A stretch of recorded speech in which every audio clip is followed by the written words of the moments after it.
Here we go, and this week I am mega excited because I am about to jump in my van and drive all the way to Bristol to pick up my first ever bike from a Copart auction. And what's even more exciting is I didn't even buy this bike. And because I didn't buy this bike, I know very little about it and I have no idea what to expect. All I know is that I'm picking up a Yamaha FZR 750 and that it has been involved in some sort of a fire.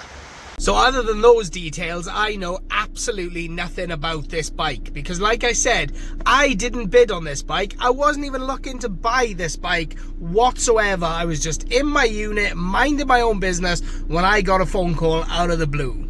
And that phone call was from friend and fellow YouTube video maker, Ash Rowland. Now, if you're not already familiar with Ash, I will leave a link to his channel right here and also in the description. Now, Ash makes some awesome videos. He's recently done a series where he's fixing up a dead Ducati that he bought at auction. He does far nicer bikes than I do, and they are, you know, they're a much higher caliber than what I am used to. So when Ash called me to say he had accidentally won a Yamaha FZR 750 at a Copart auction and he did not really want it, need it or have the space for it and decided to ask me if I wanted it, the only answer I could give was yes please.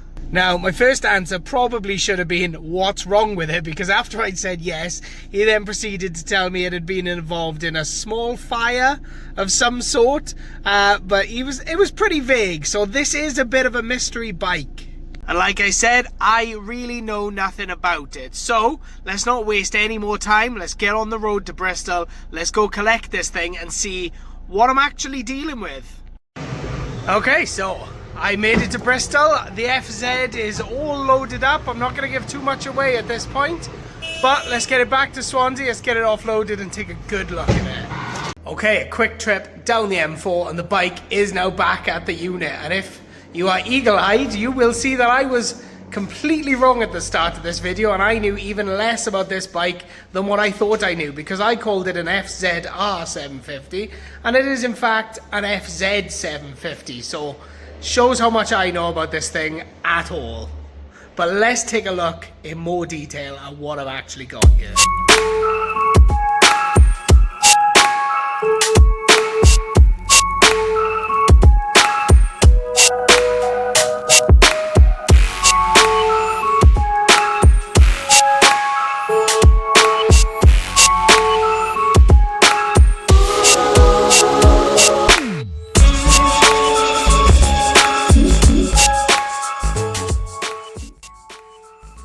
So that is it. That is the FZ 750, and it's really not a bad starting point. I mean, the obvious damage is here. This is where it has come into contact with a fire or caught fire. I'm not really sure. It is a bit melty. To me, I would say it looks like it's maybe been near a fire. I wouldn't say it's caused by the exhaust because there's nothing melted on the exhaust and nothing behind the panel looks that bad, but we will have to take that off at some point and have a look. But from many angles, this bike looks pretty good. I mean, from this angle, it looks really good. A little bit further, you can see the melty, but from around the other side, it looks great. I mean, it looks far too good for any of the bikes that have ever been on this channel. It's obviously a little bit dirty here or there, and the exhaust, that'll clean up nice, but it looks pretty good, pretty intact.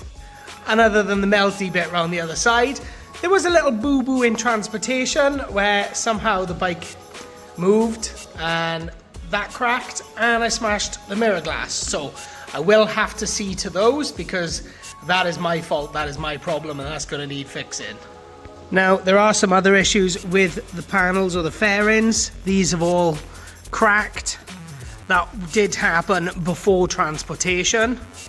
And you can see they've cracked on the other side, so maybe that's just a common thing with these years. I mean, the plastics are 24 years old, but obviously most of that was gonna need replacing anyway because we got a big melty hole down here. So, I mean, the chances of me just finding the pieces I need, I don't really know, because this thing is it's a bit older than what I normally deal with. And then there's another issue. At this point, I would love to show you what sort of mileage is on there, whether we have any life, any power. However, it came with 2 sets of keys. And if you can see that, there's a Honda tag on these keys. And when you look on the keys individually, they've all got Honda badges. So what these keys are actually for, I have no idea, because not any single one of them fits in that ignition. What is that about? So, because these don't fit in the ignition, it also means they don't fit in the fuel cap. It also means they don't fit in the seat release or the helmet lock, which means I'm going to need to change all of the locks. Now, changing the ignition won't be too difficult. There'll be some security bolts and it'll just be plug and play. Tank lock, hopefully I can remove those and the whole unit comes out. If not, that's going to be a pain in the ass, because I've had to drill those out before and it takes absolutely ages. But the biggest headache I can see so far is the seat lock, because usually there's a bolt somewhere I can undo and kind of work my way under, but this one, all the fixings for the side panels and things seem to be under the seat. So I'm going to have to work out a way of getting it under there, because I'm assuming that is where the battery is, to see if I can charge the battery, because even if I get a new key and the battery's flat, that still needs to come off before I can work out if I got any power or anything. So this is gonna be fun, or interesting at least. But before I can crack on with any of that work, I need you all to welcome to the video the guy who actually won this bike at the auction, Mr. Ash Rowland. Hi. So yeah, what Sam said is true. I bid on it, and to say I don't really want it is a little bit out there, because I do, but I don't have space and I don't have time. If you have a look at my channel, then you'll see that I've got a lot going on. But this is cool. This is not as bad as I thought it would be. And for what I paid, it's complete bike. This is worth every penny in spare parts, if nothing else. So I reckon we've got ourselves a bargain here, Sam. I think so too. So the key issue. Now, I didn't know about the key issue. It was sold as a non-runner. So a non-runner can mean it turns over but doesn't start, it could be completely dead. Or, in this instance, they've decided to give you the wrong keys. What are the Honda keys? They are, in fact, Honda keys for an undescribed Honda. So, with the original, rubber sleeves on them, these are brand new keys that have never been used. So I think, looking at that doesn't look to me like the fire damage has come from the inside, that's come from the outside. I think this has been next to a fire, and possibly in a garage with some other bikes, and these are for another bike that was in that garage, and the owner's just gone, oh, the insurance will deal with it, there's the keys. So I guess, what do you want to do first, Sam? Maybe try and get the seat up and see if we can get access to the battery? I think that's exactly what we need to do, and I believe you brought lockpicks, so let's give that a go. Let's try that. Oh, which way's it turn? That's a very good question. To the right. Yeah.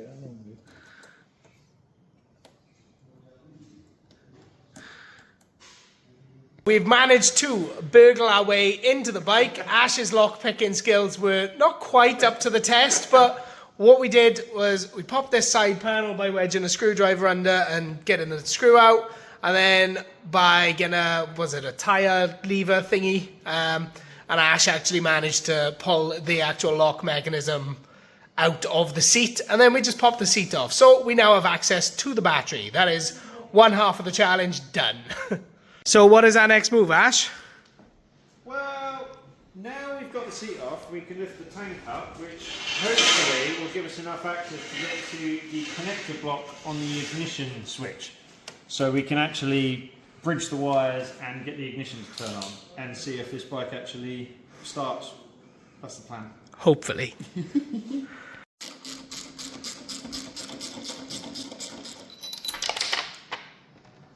Uh-oh. Okay, so with the tank out of the way, we now need to remove the airbox, because the wire for the ignition is going under the airbox and I cannot get access to it. So we're just going to take that out of the way. And Ash is making a start right there. Thank you very much, Ash. You're welcome.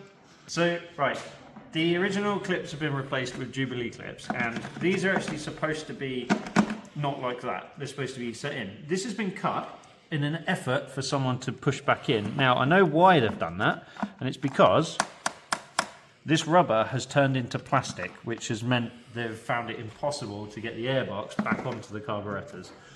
So you're going to need to get some new rubbers there, Sam, if you got any chance of putting that back on. Yay! I mean, it'll run without the airbox on, and it'll sound awesome. And there it is, the ignition plug. Okay, so moment of truth. We are going to see if we can get any sort of power by bodging the ignition. Yeah, well, the indicators work. And we apparently have indicators. We have life. The neutral light works. The neutral light works. Listen. We have the world's quietest horn. Lights. Oh. Side lights. Side lights out. We have some light. I don't think there's enough juice in there to turn it over though. That just sounded rude. Wah, wah, wah. Okay, so first attempt didn't go fantastically well there, but we did prove that there is life in it, but there's not enough life in that battery to see if the engine turns over. So I got the battery off the Bandit because the Bandit is still here. So I've charged that all the way up. We've now got jump cables on it. It's looking a lot more promising. Let's hit that switch and see if we can get it to turn over. We have noise. I'll let you do the honest, mate. Whenever you're ready, mate.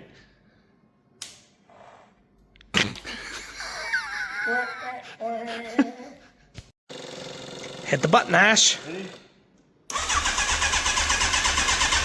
Yeah. She lives! So, with the jump pack connected up, we know it's turning over. Now, because I don't have the keys, I can't put the tank on to put some fuel in there, so I'm going to try a bit of easy start directly into the carbs, and then we'll try and turn it over again to see if I can get this thing to fire up at all. Right, go on then.